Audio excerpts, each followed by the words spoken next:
నమస్కారం అండి. డాక్టర్ మోవా శ్రీనివాస్ మాట్లాడుతున్నాను. నేను కార్డియాలజిస్ట్‌ని. కొలెస్ట్రాల్ పరీక్ష అంటే మీకు అందరికీ తెలిసిందే. ఒక 15 నెలల క్రితం వరకు కొలెస్ట్రాల్ పరీక్ష అని చేసేవాళ్ళు. అంటే టోటల్ కొలెస్ట్రాల్ అనేటటువంటి పరీక్ష చేసేవారు.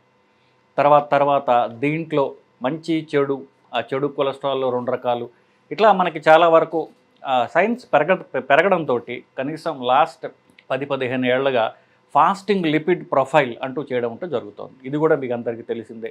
నా వీడియోలు చూసే వాళ్ళందరికీ కూడా ఇది మనం చాలా ఎక్కువ సార్లు చెప్తూ ఉండడం జరుగుతోంది.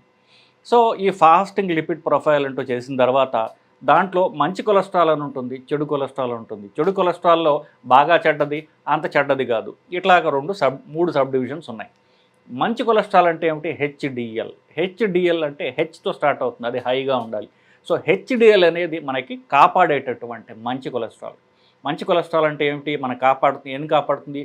చెడు కొలెస్ట్రాల్ని ఇదే తగ్గించడం ద్వారా మనని కాపాడుతుంది. సో ఇది దేన్ని తగ్గిస్తుంది? ఎల్డిఎల్ అనేటటువంటి చెడు కొలెస్ట్రాల్ని, అలాగే ట్రైగ్లిసరైడ్స్ అనేటటువంటి ఇంకొక చెడు కొలెస్ట్రాల్ని. సో ఈ ట్రైగ్లిసరైడ్స్ నుంచి ఎల్డిఎల్ వస్తుంది. సో ట్రైగ్లిసరైడ్స్, ఎల్డిఎల్ ఈ 2 బ్యాడ్ కొలెస్ట్రాల్.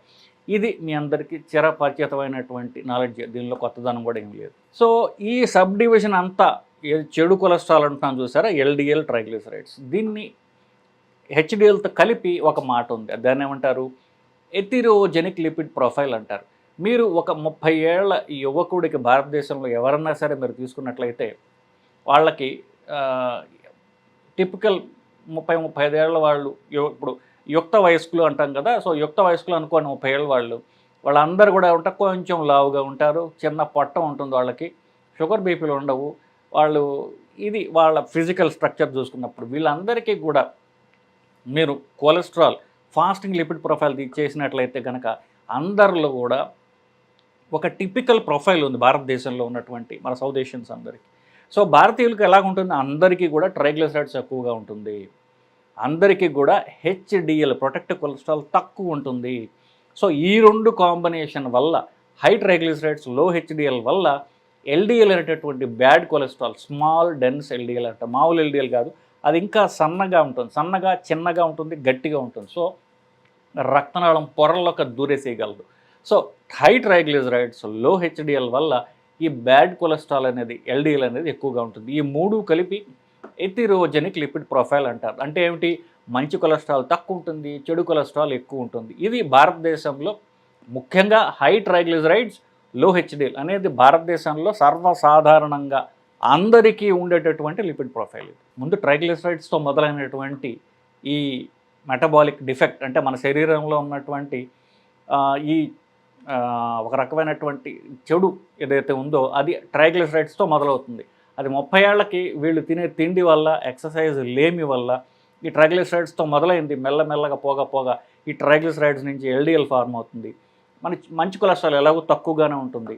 సో ఇది ఒక 45-50 ఏళ్ళకి వచ్చేసరికి బ్లాక్గా పరిణామం చెందుతుంది. దీన్ని ఎథిరోజెనిక్ లిపిడ్ ప్రొఫైల్ అంటే, ఏ లిపిడ్ ప్రొఫైల్ నుంచి అయితే బ్లాక్స్ వస్తాయో దీన్ని ఎథిరోజెనిక్ లిపిడ్ ప్రొఫైల్ అని ఒక నామకరణం చేసి దీన్ని చూసుకోండి.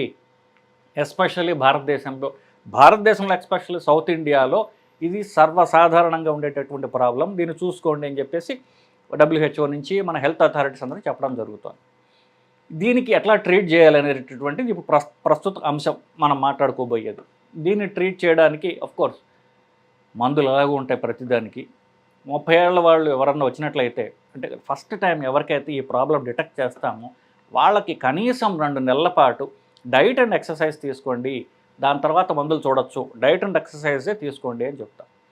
సో ఎక్సర్సైజ్ ఏం చేయాలో మనం చాలాసార్లు డిస్కస్. మనం ప్రధానంగా ఏ అంశం గురించి మాట్లాడుతున్నామంటే, మనం తిండిలో ఏ మార్పులు చేస్తే ఈ మంచి కొలెస్ట్రాల్ పెరుగుతుంది, ట్రైగ్లిసరైడ్స్ తగ్గుతాయి అన్నటువంటి అంశం గురించి మాట్లాడాలి. సో ఫస్ట్ కార్బోహైడ్రేట్ తగ్గించండి, ఇది కూడా మనం చెప్పుకుంటూ వచ్చాం.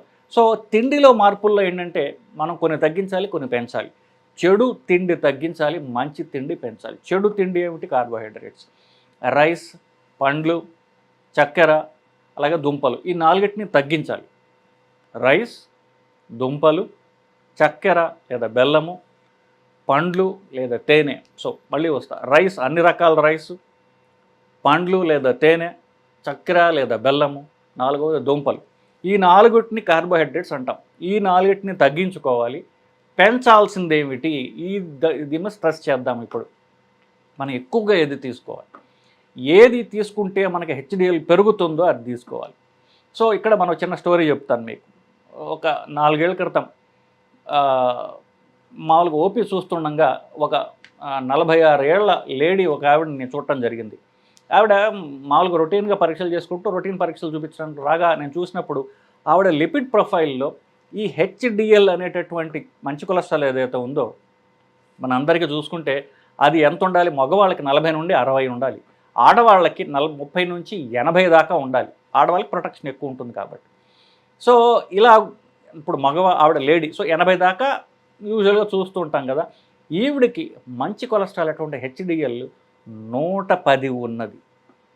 అలాగే బ్యాడ్ కొలెస్ట్రాల్ ట్రైగ్లిసరైడ్స్ సూదిగా 40 ఉన్నది. మామూలుగా మనకి 200, 300, 400, 500 ఇట్లా 100లో తప్ప కనిపించినటువంటి ట్రైగ్లిసరైడ్స్ ఈవిడికి 42, మంచి కొలెస్ట్రాల్ 110. చూసి నేను ఆశ్చర్యపోయాను. చూస్తే మామూలుగా సన్నగా ఉంది, పెద్ద కండలు తిరిగిన శరీరం ఎక్సర్సైజ్ చేస్తుంది అయితే కాదు ఆవిడ, మిడిల్ ఏజ్డ్ లేడీ. సో మీరు ఏం తింటారమ్మా, మీరు ఎక్కడి నుంచి వచ్చారో అని అడిగా. నేను మాల్దీవ్స్ నుంచి వచ్చాను అని చెప్పింది ఆవిడ. సో మరి ఏం తింటారు మీరు అన్న, మధ్యాహ్నము రాత్రి కూడా ఒక ట్యూనా వంజరం అంటారు మన తెలుగులో, ఈ చేప మధ్యాహ్నం రాత్రి. నేను 30 ఏళ్ళుగా నేను ఇదే పనిలో ఉన్నాను. రోజు మాకు అంతకంటే దొరకవు కాబట్టి, అదే చీపు, కాయగూరల కంటే చేపలు చీపు కాబట్టి 2 పూట్ల చేపలు తింటాను అంది. ఆవిడకి హార్ట్ అటాక్ రావడం అనేది వల్ల కానే కాదు. ఇలాంటి లిపిడ్ ప్రొఫైల్ ఉంటే హెచ్డిఎల్ కనుక 110 ఉంది ఆవిడకి, అలాంటి ఉన్నట్లయితే ఆవిడకి హార్ట్ అటాక్ వచ్చేది, పక్షవాతం వచ్చే అవకాశమే లేదు. మనుషులు అందరూ పోవాల్సిందే. సో క్యాన్సర్ అలాంటివి కూడా వచ్చే అవకాశం తక్కువ. ఇంకా ఆవిడని ఎలా చంపాలనేది పైన ఉన్నటువంటి యముడు ఏ దేవతలు వాళ్ళు తీవ్రంగా వాళ్ళ తలబట్టు కూర్చోవాలి. అలాంటి లిపిడ్ ప్రొఫైల్ ఆవిడ. అన్నం తగ్గించండి అని చెప్పాను. ఏమి తినాలంటే ఇవి తినాలి. సో ఫిష్ తినడం మంచిది. రోజు ఎన్ని ఎక్కువ సార్లు తింటే అంత మంచిది. WHO వాళ్ళు అయితే కనీసం వారానికి 2 సార్లు ఫిష్ తినడం అనేది అవసరము అని చెప్పి వాళ్ళు రికమెండేషన్లో చెప్పారు. చేపలు 2 సార్లు కంటే ఎక్కువ తింటే ఎన్నిసార్లు తింటే అంత మంచిది. ఈ మాట అంటే చాలామందికి నొచ్చుకోవచ్చు. ఈ డాక్టర్ ఎవడు చేపలు తినమంటున్నాడు, మేము చాలా స్తోత్రీలం, మేము పూజలు చేస్తాం, మేము వెజిటేరియన్స్, ఇట్లా చెప్పుకోవచ్చు. సో కోర్స్ వెజిటేరియన్ సోర్స్ ఏమిటి ఇప్పుడు ఆ మాటకు వస్తే, వెజిటేరియన్స్ చేపలు తినవసరం లేదు. చేప లివర్ ఆయిల్ ఉంటుంది, fish liver oil, card liver oil అంటారు. సో అది క్యాప్సూల్స్ లాగా వస్తుంది. అది 2 క్యాప్సూల్స్ రోజుకి మీరు తీసుకోవచ్చు. నిజానికి ఈ చేపను ఇప్పుడు ఈ మంచి కొలెస్ట్రాల్ అయినటువంటి హెచ్డిఎల్ చూసారా, అది నిజానికి ప్లాంట్స్ నుంచే వస్తుంది. కానీ చేపలు అవి సముద్రంలో ఉన్నటువంటి మొక్కలు. సో ఈ చేపలు సముద్రంలో ఉన్నటువంటి మొక్కల్ని తినడం ద్వారా ఆ మొక్కల్లో ఉన్నటువంటి ఈ మంచి పదార్థాలు ఒమేగా 3 ఫ్యాటీ యాసిడ్స్, ఇవి సముద్రంలో ఉన్న చిన్న చిన్న మొక్కల్లో ఉంటాయి. ఆ మొక్కలు ఇవి తింటాయి కాబట్టి ఆ చేపల్లో పేరుకుపోతుంది. అది ఆయిల్ రూపంలో చేపలు ఉంటుంది, ఆయిలీ ఫిష్ అన్నమాట. ఏ చేపల్లో అయితే ఎక్కువ ఆయిల్ ఉంటుందో వాటిల్లో ఈ ఒమేగా 3 ఫ్యాటీ యాసిడ్స్ ఎక్కువ ఉంటాయి. అది అవసరమైంది. సో ఈ ఆయిల్ చేప తింటే వస్తుంది. ఆ ఆయిల్ ఎక్స్ట్రాక్ట్ చేసి క్యాప్సూల్స్ రూపంలో ఇస్తున్నారు, అదేనా తినచ్చు.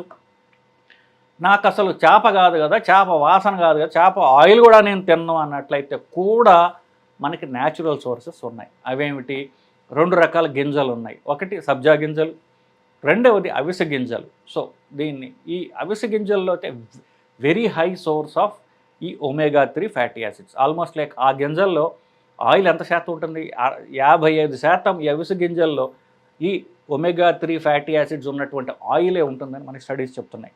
సో మీరు చేప తినగలిగితే చాలా మంచిది, లేదా కనీసం చేపలో ఉన్నటువంటి ఆయిల్ క్యాప్సూల్స్ వేసుకుంటే సరిపోతుంది. ఈ 2 కూడా మీకు తినడానికి అభ్యంతరం ఉన్నట్లయితే కనుక రోజు ఒక గుప్పెడు అవిసె గింజలు లేదా సబ్జా గింజలు, బెస్ట్ అయితే అవిసె గింజలు, ఇవి తినడం ద్వారా మంచి కొలెస్ట్రాల్ అనేది పెరుగుతుంది. చెడు మానవలసినవి ఆల్రెడీ మీకు చెప్పడం జరిగింది. సో ఫైనల్లీ టూకీగా చెప్పాలంటే మన కొలెస్ట్రాల్ కొలెస్ట్రాల్ వల్ల బ్లాక్స్ వస్తాయో అది ఎథెరోజెనిక్ లిపిడ్ ప్రొఫైల్. దాంట్లో ట్రైగ్లిసరైడ్స్ ఎక్కువ, హెచ్డిఎల్ తక్కువ ఉండడం అనేది భారతదేశంలో ప్రతి వాళ్ళకి సర్వసాధారణంగా వయస్సుతో నిమిత్తం లేకుండా మనం చూస్తున్నాము. దీని వలన చెడు కొలెస్ట్రాల్ పెరుగుతుంది, స్మాల్ డెన్స్ ఎల్డిఎల్ అనేది పెరుగుతుంది. కాబట్టి ట్రైగ్లిసరైడ్స్ తగ్గించుకునే మార్గం ఏంటి, రైస్ తగ్గించడం, కార్బోహైడ్రేట్స్ తగ్గించడం. మంచి కొలెస్ట్రాల్ పెంచుకునే మార్గం ఏమిటి, చేపలు తినడం, చేప ఆయిల్ క్యాప్సూల్స్ తినడం.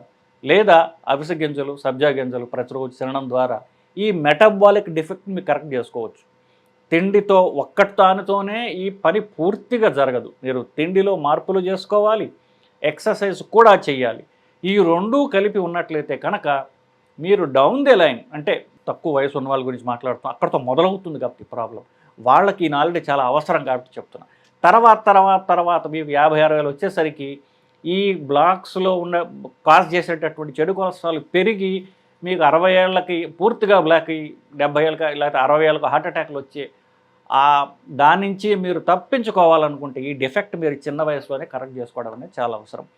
సో తిండి మార్పిడి, ఎక్సర్సైజు ఇవన్నీ కూడా నేను చెప్పాను. సో ఇది మీరు చేయాల్సింది. ఈ తిండి మార్పిడి, ఎక్సర్సైజ్ చేసుకున్నట్లయితే తర్వాత మిమ్మల్ని హార్ట్ అటాక్ కానివ్వండి, పెరాలిటిక్ అటాక్ ఇట్లాంటి వాటి నుంచి మిమ్మల్ని మీరు కాపాడుకోగలరండి. నమస్కారం.